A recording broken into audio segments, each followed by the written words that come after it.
কিছু আছে সকলেই মানিল তাদের প্রভুকে, এমনই মানুষ হলো যে কেউ মানিল না তাহার আল্লাহকে। আল্লাহুম্মা সাল্লি আলা সাইয়্যিদিনা মাওলানা মুহাম্মদ ওয়া আলা আলি সাইয়্যিদিনা মাওলানা মুহাম্মদ। আলহামদুলিল্লাহ, শুকরিয়া আদায় করছি মহান আল্লাহ সুবহানাহু ওয়া তাআলার নিকট, যিনি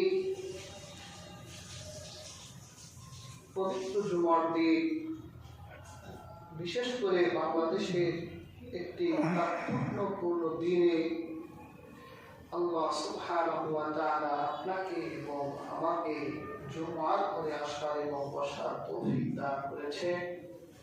সেজন্য মহান আল্লাহ সুবহানাহু ওয়া তাআলার নিকট কালিমাতুশ শুকর আদায় করছি আলহামদুলিল্লাহ।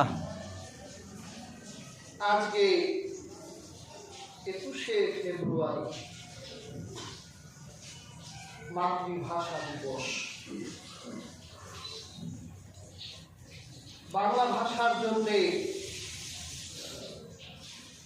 আব্দুল সালাম, শফিক, বরকত তারা জীবন দিয়েছে। আমরা পৃথিবীর একমাত্র জাতি যে আমরা ভাষার জন্য জীবন দিয়েছি। এই পৃথিবীতে আর কোনো জাতি নেই যে তারা ভাষার জন্য জীবন দিয়েছে। পাকিস্তানিরা বলেছিল রাষ্ট্রভাষা হবে উর্দু ভাষা, আর আমরা বলেছিলাম বাংলা ভাষা। উর্দু আমরা মানি না। হাজরিন, কিন্তু আমরা তো ভাষার জন্য জীবন দিলাম, কিন্তু এই বাংলা ভাষাকে কতটুকু লালন করি।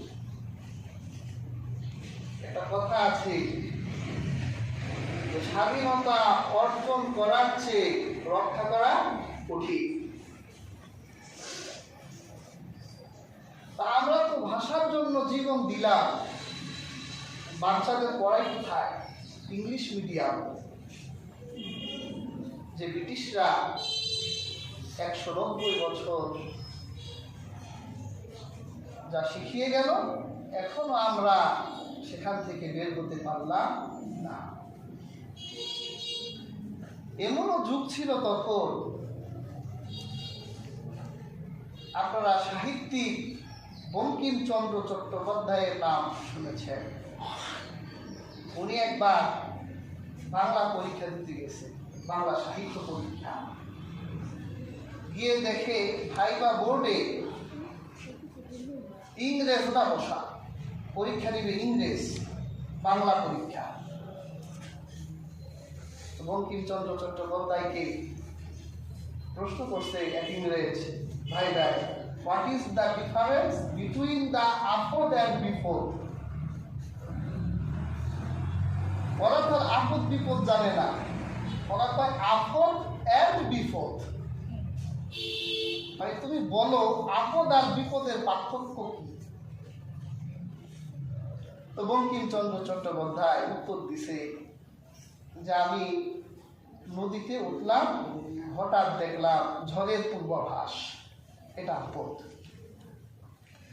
আর বিপদ হলো একটা বাঙালি ছেলে হয়ে বাংলা সাহিত্যের পরীক্ষা দিতে আসছি ইংরেজের কাছে, এটা হলো বিপদ।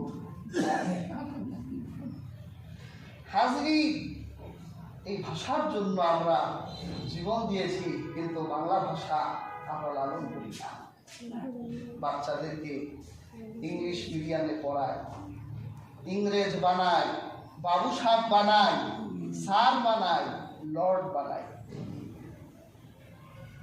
আল্লাহ তাআলা আমাদেরকে বাংলা ভাষার প্রতি ভালোবাসা অর্জন করার তৌফিক দান করুন। আমিন। হাজিরিন, সূরাতুল ফুরকানের কয়েকটি আয়াতে কারিমা তেলাওয়াত করেছি। আয়াতগুলোতে আল্লাহ তার বান্দাদের এই সূরাতে প্রায় 12টা বৈশিষ্ট্য বর্ণনা করেছেন। কয়টা বৈশিষ্ট্য? 12টি। আমি যেহেতু জুমায় সময় কম থাকে, 4-5টা বৈশিষ্ট্যর কথা আলোচনা করতে চাই। আল্লাহ রাব্বুল আলামিন বলেন, ওয়াইবাদুর রাহমানিল্লাযীনা ইয়ামশুনা আলাল আরদি হাওনান ওয়া ইযা খাতাবাহুমুল জাহিলুনা ক্বালু সালামা। রহমানের বান্দা তো তারাই যারা এই ভূপৃষ্ঠে চলাচলের সময় নম্রভাবে চলাচল করে। এটা হলো 1 নম্বর বৈশিষ্ট্য। আমরা যখন রহমানের বান্দারা যখন এই পৃথিবীর বুকে হাঁটে, নরমভাবে হাঁটে, নম্রভাবে, ভদ্রভাবে হাঁটে, এই পৃথিবীর বুকে যারা ভদ্রতার সাথে, নম্রতার সাথে হাঁটে, আল্লাহ বলে তারা হলো রহমানের বান্দা। ইবাদুর রহমান, তারা রহমানের বান্দা। সুবহানাল্লাহ। কি বলে? আমরাও তো দাবি করি আমরা রহমানের বান্দা। আমরা রহমানের বান্দা হতে চাই কি চাই না? চাই না? চাই। আর হাজিরিন,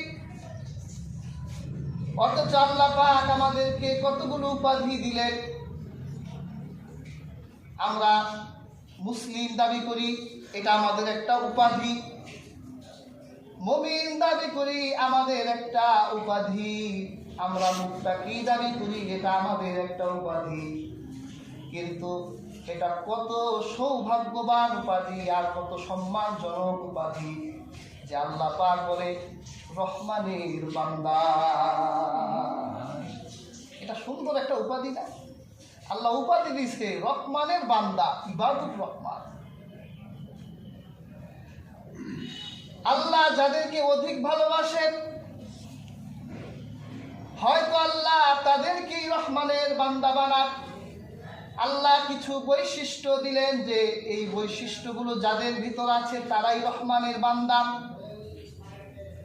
এর ভিতরে একটা বৈশিষ্ট্য হলো, তারা যখন জমিনের উপর হাঁটে তখন তারা এইটা মনে করে না এই রাস্তা তার বাপ দাদারা বানায় গেছে।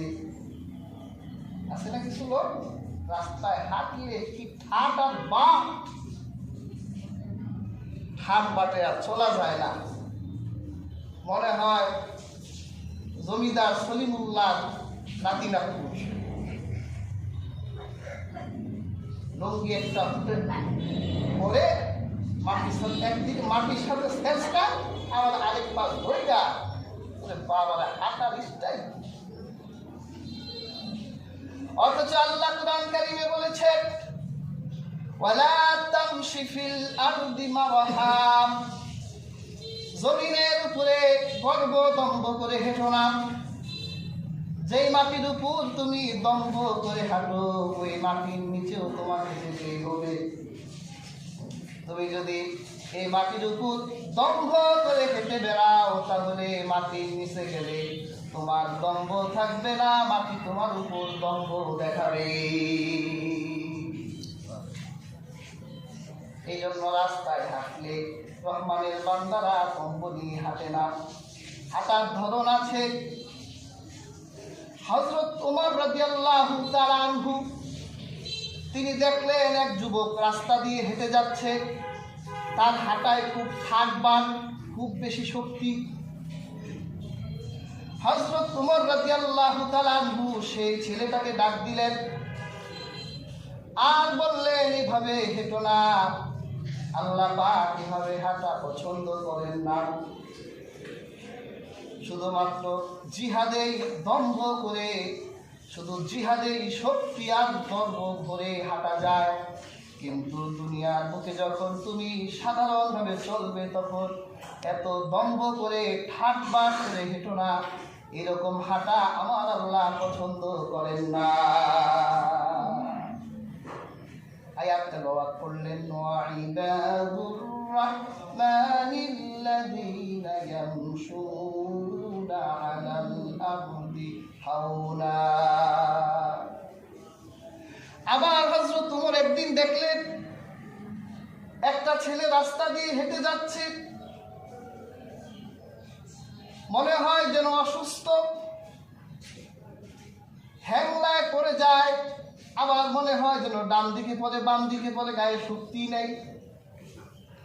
হযরত ওমর রাদিয়াল্লাহু তাআলা আনহু সেই যুবককে প্রশ্ন করল, আনতা মারিদ, তুমি কি অসুস্থ নাকি? যুবকটা বলল, না, আমি সুস্থ। হযরত ওমর তরবারি বের করলেন, আরেক বর্ণনায় চাবুক বের করলেন, আর ওই যুবকটাকে বলল, এটা যা বাড়ি দিব, শক্তভাবে হেঁটে যাও, শরীরে শক্তি নিয়ে হাঁটো, এইভাবে অসুস্থ মানুষের মতো রাস্তায় হাঁটো কেন? আছে না, বেশি ভদ্রতা দেখায়, একেবারে বাঁকা হয়ে যায়, মনে হয় রুকু দিতে দিতে হাঁটতেছে।